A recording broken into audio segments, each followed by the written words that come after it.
ভাই ওই ভ্যানটা দেখলাম রাস্তার উপরে সাইড করেন, আপনি এই গাড়িটা এই জায়গায় সাইড করলেন কা? বিষয়টা হইলো এটা একটা ব্যস্ততম রাস্তা, আর রাস্তাটা একবারে সিঙ্গেল রাস্তা। এই রাস্তার ভিতরে গাড়ির কিন্তু প্রচুর চাপ। এখন আমি আমার গাড়িটা যদি রাস্তার উপরে পার্কিং করি, সেক্ষেত্রে দেখা যাবে আর একটা গাড়ির চলতে কিন্তু খুবই অসুবিধা হবে। একটা গাড়ির দুর্ঘটনার সমস্যা থাকতে বেশি, সম্ভাবনা খুবই বেশি। আমি যখন গাড়িটা রাস্তার উপরে পার্কিং করবো, একটা লোক আমার গাড়ির পাশে দিয়ে যেতে পারবে না, রাস্তার ওই পাশ থেকে ওভারটেক করে যাবে। তো সেক্ষেত্রে দুর্ঘটনার হারটা কিন্তু বেশি। আর এটা যেহেতু ব্যস্ততম রাস্তা, এই রাস্তায় সবসময় যখন আমি রাস্তা পারাবো, ডাইন বাম দেখে আমার পার হইতে হবে।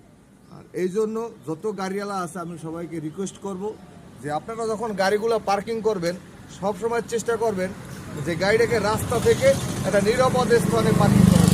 আমার এই গাড়িটা আপনি দেখান চারিদিক, রাস্তা কিন্তু ফুল ক্লিয়ার, কোনো সমস্যা নেই।